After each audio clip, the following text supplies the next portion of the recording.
ఎన్నికల ప్రచారంలో భాగంగా ముఖ్యమంత్రి జగన్మోహన్ రెడ్డి కాకినాడ రానున్నారు. ఈ నేపథ్యంలో శుక్రవారం ఏలూరు జిల్లా ఎస్పీ మేరీ ప్రశాంతి తన సిబ్బందితో సభా ప్రాంగణాన్ని పరిశీలించారు.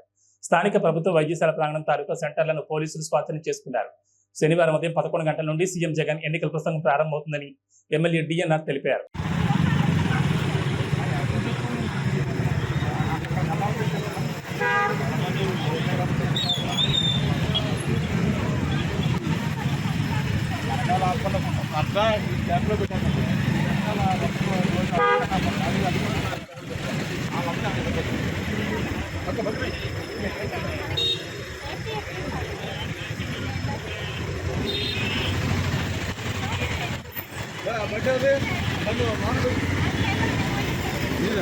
నాది తీసా